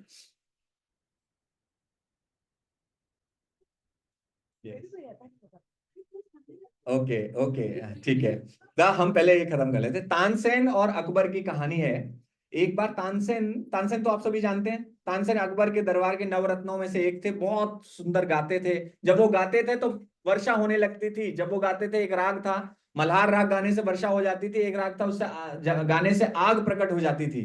तो इतने महान गायक थे। तो एक बार अकबर ने उनसे प्रश्न किया कि तानसेन, तुम गाते बड़ा अच्छा हो, जरा बताओ कि ये जो तुमने सीखा कहाँ से है गाना। ने कहा मेरे गुरु हैं, वो मुझसे भी, मेरे से भी बहुत बहुत महान गायक हैं, उनका मैं अंश भी नहीं हूं, उनसे मैंने सीखा है। उनका नाम है संत हरिदास। अच्छा, संत हरिदास तुमसे भी अच्छा गाते हैं? कहा हाँ। यार मुझे ले चलो उनके पास, मैं सुनना चाहता हूँ कैसा गाते हैं। तो तानसेन ने सोचा मैं कैसे अपने गुरु से थोड़ी बोल सकता हूँ कि आप राजा के लिए गा के सुनो। उन्होंने कहा देखिए, वो किसी राजा से नहीं मिलेंगे, आपको अपनी ड्रेस बदलनी पड़ेगी, नॉर्मल कपड़े पहन लीजिए। तो अकबर ने नॉर्मल कपड़े पहने, तानसेन के साथ चले गए। तो तानसेन को वो बीच बीच में बोलते जा रहे थे, देखो मेरे अपने अपने गुरु से मुझे गाना जरूर सुनवाना। वो भी सोच रहे थे तानसेन की कैसे जो है मैं अपने गुरु को बोल सकता हूँ कि गाओ, वो राजा के लिए ऐसे इसके लिए क्यों गाएंगे। तो फिर वहां पे गए, तो परिचय करवाया, ये नहीं बताया कि वो राजा हैं, तो मिलवाया। और उन्होंने सोचा, जब अकबर बार बार पूछ रहे थे कि कुछ सुनवाओ सुनवाओ, तो तानसेन ने क्या किया, वो खुद ही गाने लगे। और जानबूझकर उन्होंने गलत राग छेड़ दिया, गलत धुन छेड़ दी, गलत तान छेड़ दी उन्होंने। जब गाया तो गुरुदेव गुस्सा हो गए। अरे मूर्ख, वो अकबर के दरबार में जाके तू क्या सब भूल गया जो मैंने सिखाया हुआ है? बिल्कुल गलत राग गा रहा है, इस तरीके से गाया जाता है क्या? फिर से गाओ। फिर से गाया, फिर से उन्होंने गलत गाया। तब उन्होंने फिर डांटा कि तुम्हें बिल्कुल, तुम जो है बिगड़ गए हो, तुम माया के चक्कर में पड़ गए हो। देखो मैं तुम्हें बताता हूँ कैसे गाते हैं। उन्होंने जब गाना शुरू शुरू किया तो पूरा एटमॉस्फियर एकदम शांत हो गया, और इतना सुंदर उन्होंने गाया कि राजा ने ऐसा गान कभी सुना ही नहीं था। तानसेन भी उनके सामने कुछ नहीं थे, इतना सुंदर गाना। तो राजा तो प्रसन्न हो गए अकबर, और उनसे फिर मिल मिला के वापस आ गए। तो उन्होंने रास्ते में पूछा तानसेन से कि तानसेन, तुमने लगता है ठीक से शिक्षा प्राप्त नहीं की, ठीक से प्रशिक्षण नहीं लिया। तुम्हारे गुरु इतने महान गायक हैं और तुम तो कैसा गाते हो, बताओ। मतलब आप उनके सामने उसे समझ गए तो बहुत छोटा गाता है, तो इसका क्या कारण है? कहता है, तो तानसेन ने बोला कि मेरे जो गुरु हैं वो कभी किसी के लिए नहीं गाते, वो केवल भगवान की सेवा के लिए ही गाते हैं। वो जब गाते हैं केवल उनके मन में यही रहता है कि मैं भगवान का गुणगान करूं, इसीलिए उनका गायन सर्वश्रेष्ठ है। और मैं किसके लिए गाता हूं? मैं कुछ पैसों के लिए गाता हूं कि आपसे सैलरी मिलेगी मुझे, इसलिए मैं गाता हूं। तो मेरा जो मोटिव है, अल्टीरियर मोटिव है, इसको कहते हैं अल्टीरियर मोटिव, मेरा जो उद्देश्य है वो तुच्छ सा है। इसी कारण से मैं वैसा नहीं गा सकता जैसे मेरे गुरु गाते हैं। और दूसरा क्या है, 9.34 जो सेकंड ए है। पहला ए क्या था? पहला ए क्या था? Acting on behalf of Krishna, Achyuta. और सेकंड क्या है? Acting for pleasure of Achyuta, भगवान की प्रसन्नता के लिए। तो 9.34 का ये बहुत सुंदर श्लोक है, ये याद भी कर सकते हैं। मन मना भव मद भक्तो मद्याजी माम नमस्कुरु मामे वैश्यसि युक्त्वैवम् आत्मानं मत्परायणः। मन मना भव मत भक्तो, मन ही मन में मेरे भक्त बन जाओ। मद याजी, मेरी पूजा करो, मुझे प्रणाम करो। माम नमस्कुरु, मुझे प्रणाम करो। माम एवेश्यसि, और इसी प्रकार से मुझ में पूरी तरीके से डूब जाओ, और इस प्रकार से तुम मेरे पास आओगे। पूरी तरीके से युक्त हो जाओ, आत्मानम मत परायण, फिर तुम मेरे पास आओगे। तो भक्ति का ये सूत्र है। भगवान कह रहे हैं कि मुझे भजो, मेरी पूजा करो, मेरा नाम जप करो, और इस प्रकार से तुम जब मृत्यु के बाद मेरे पास आओगे। यही भगवान ने भगवत गीता में भक्ति का सूत्र दिया है। हरे कृष्णा कृष्णा कृष्णा हरे हरे, हरे राम राम राम हरे हरे। तो हमने समझा कि दो प्रकार के ए हैं, दो प्रकार के ए हैं अकर्म के। पहला है भगवान के रिप्रेजेंटेटिव के रूप में कार्य करना, और दूसरा है भगवान की भक्ति करना, भगवान के लिए ही कार्य करना।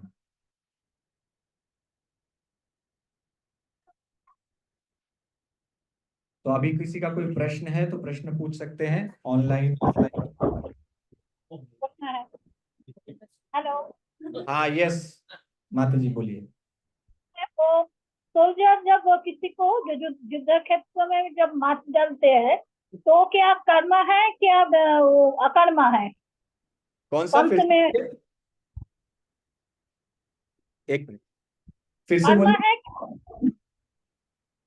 सोल्जर जब किसी को मार डालते हैं, हाँ, जब किसी को मार डालते हैं तो वो डिपेंड करता है किसके लिए मारा गया है। अगर सरकार ने किसी मुजरिम को मारा है तो वो कर्मा है। कर्मा मतलब वो अच्छा कर्म है कि अगर किसी मुजरिम को सजाए मौत मिली है। अगर अगर किसी ने अपने स्वार्थ के लिए किसी की हत्या की है तो वो विकर्मा है, उसको पाप पाप चढ़ेगा, उसको पाप का फल भोगना पड़ेगा। या तो उसे उसको भी मरना पड़ेगा, ऐसे ही कोई किसी की हत्या कर देता है तो उसको भी इस हत्या का फल मिलेगा, खुद भी मरना पड़ेगा। अगर इस जन्म में नहीं मिलता है तो अगले किसी जन्म में मिलेगा। जो लोग भ्रूण हत्या कर देते हैं, जो पेट में ही बच्चों को मार देते हैं, उन लोगों के बहुत ही जघन्य पाप लगते हैं। उसमें दिया है, हमारे गरुड़ पुराण में भी दिया हुआ है कि कितना पाप लगता है, अनेक अनेक जन्मों तक उसको भ्रूण मतलब गर्भ में ही मरना पड़ता है। तो हत्या करना इन जनरल, अगर कोई अपने स्वार्थ के लिए किसी की हत्या कर रहा है और अपनी कोई रक्षा के लिए कर रहा है, इन दोनों में अंतर है। स्वार्थ के लिए कर रहा है तो उसको पाप भोगना पड़ेगा, रक्षा के लिए कर रहा है तो अलग हो सकता है, वो डिपेंड करता है। ओके, और किसी का कोई प्रश्न?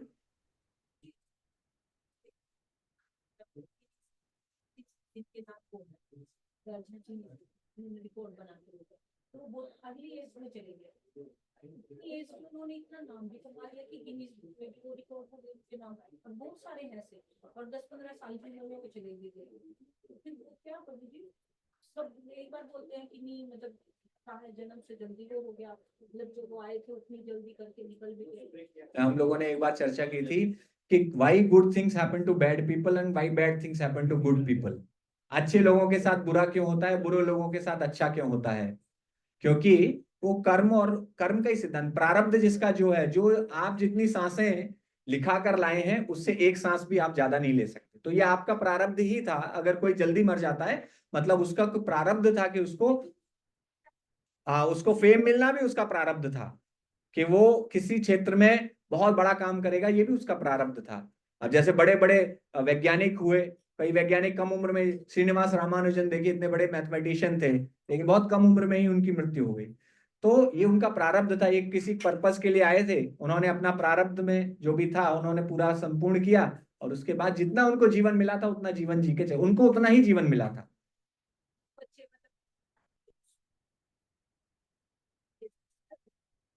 जो एक्चुअली, जो भी अगर, हाँ, अगर कोई भी किसी की कुछ भी मृत्यु होती है तो निश्चित रूप से किसी ना किसी अर्ली मतलब अकाल मृत्यु जो होती है वो किसी पाप का फल होते हैं, किसी जन्म का, इस वजह से। लेकिन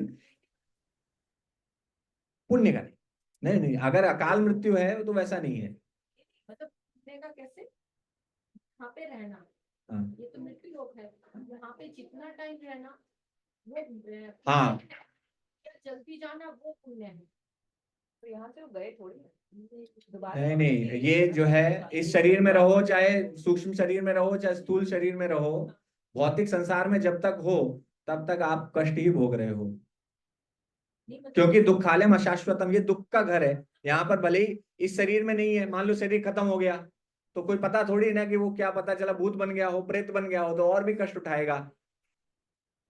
अगर, मैं कह रहा हूं अगर ऐसा हुआ है, मान लो किसी को नया जन्म मिल गया तो नया जन्म मिल गया, नए जन्म में जाएगा। प्रॉब्लम वो नहीं है कि कौन जल्दी मर रहा है, जल्दी मरना देर से मरना कोई प्रॉब्लम नहीं है।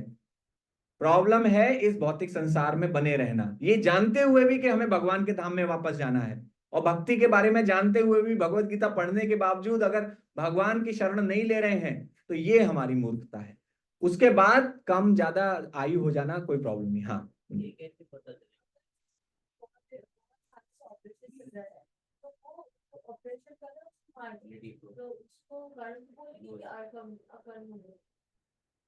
अगर किसी बहुत समय से कोई कोमा में है सपोज, हाँ, सर्जरी, क्राइम होगा कोई, ऑपरेशन मतलब उसको सर्च कर रहे हैं उसके बारे में। बंगाली में बोलिए, लोग बता देंगे।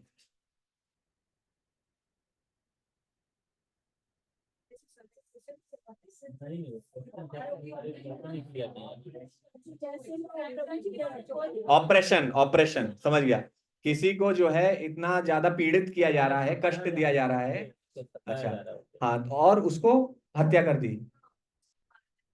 जिसका उसने दूसरे को मार दिया, जो उसको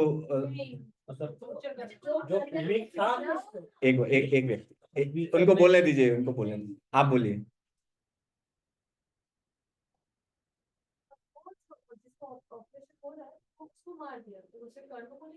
यानी किसी के ऊपर बहुत जुर्म किया जा रहा है, और ये जो है क्योंकि इतना जुर्म से परेशान होके इसकी हत्या कर दी।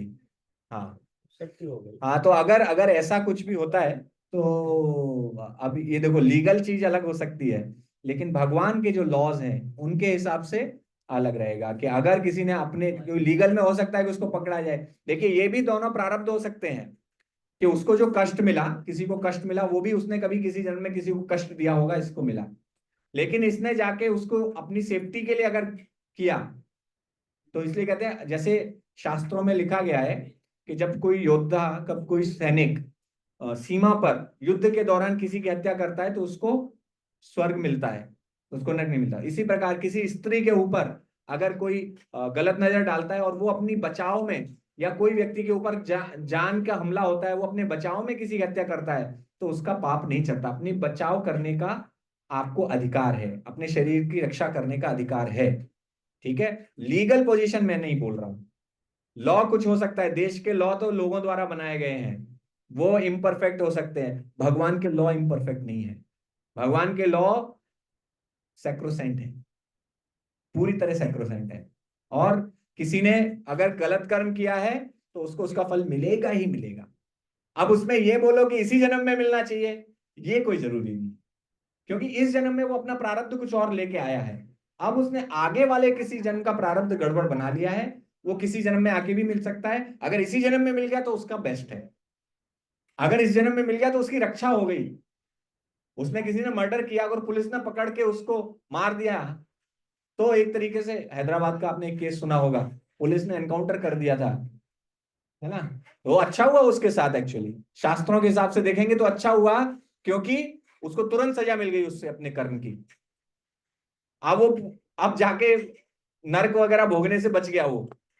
अभी उसको लेसन मिल गया कि मैंने गड़बड़ की, अगले जन्म में वो सावधान हो गया कि अभी मैं अभी आगे आने वाले किसी जीवन में गड़बड़ नहीं करूंगा।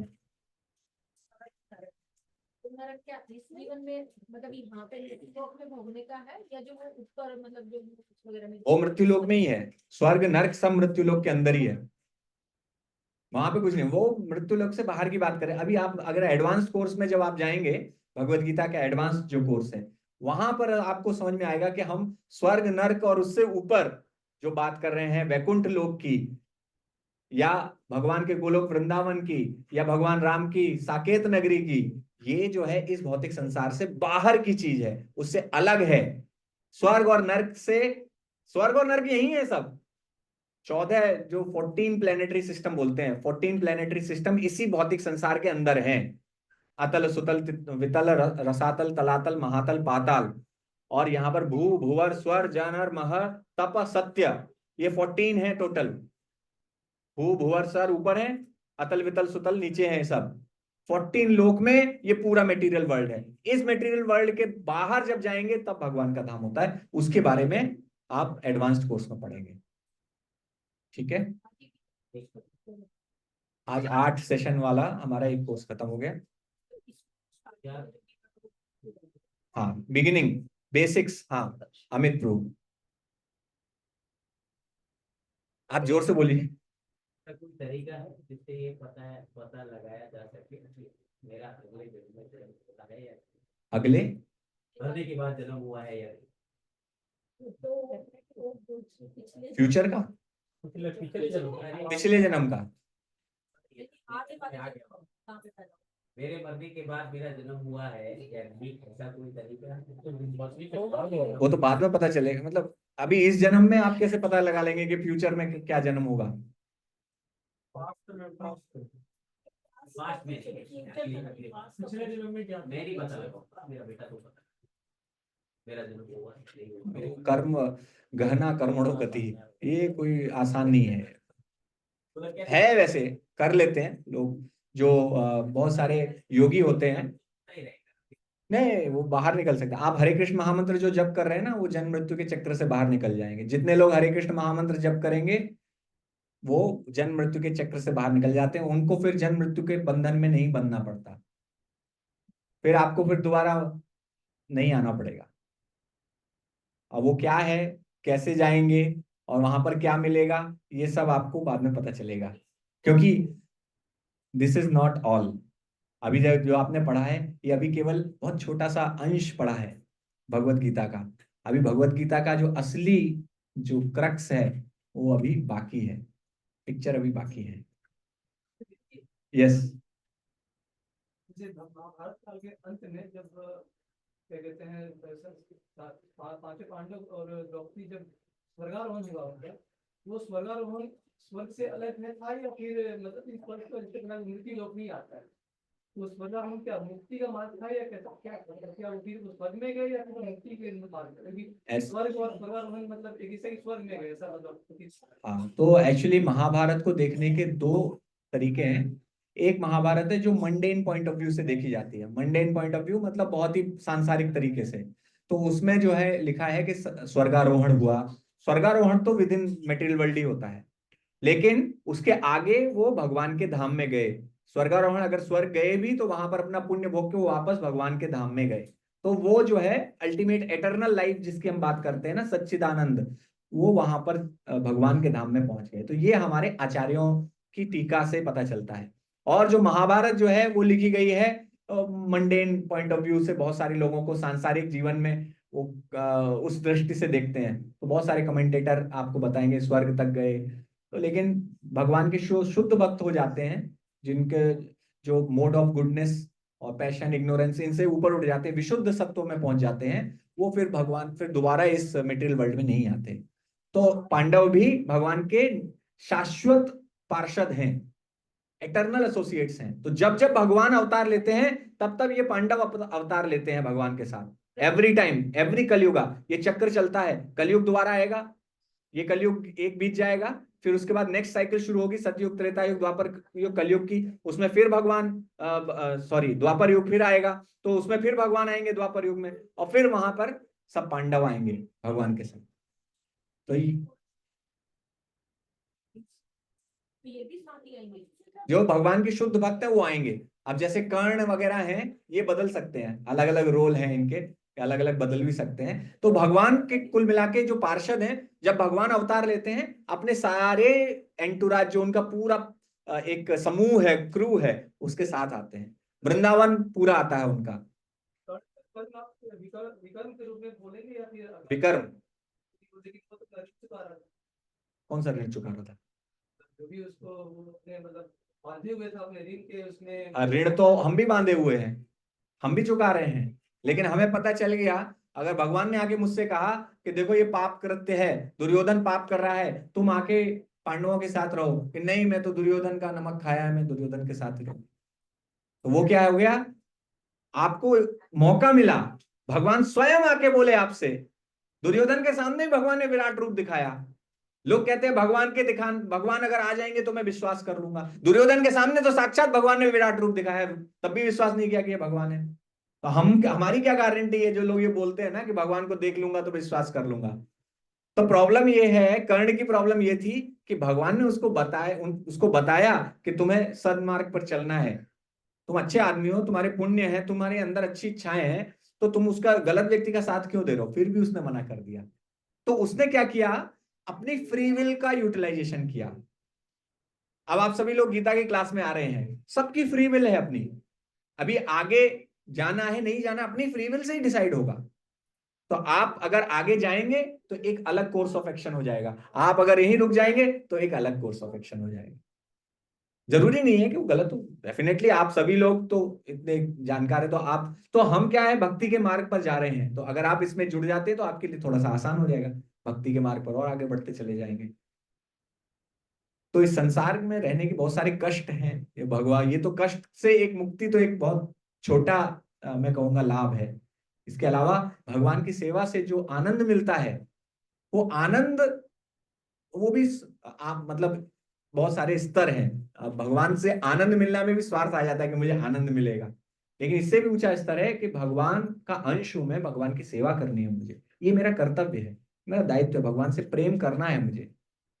तो इस प्रकार से अगर हम भगवत गीता को समझेंगे, क्योंकि भगवत गीता के बहुत सारे लोगों ने बहुत सारी टीकाएं लिखी हैं अलग अलग तरीके से। किसी ने कहा है भगवान प्रकाश हैं, मैं भी भगवान हूँ, हम आप सब भगवान हैं, हमें भगवान प्रकाश में मिल जाना है।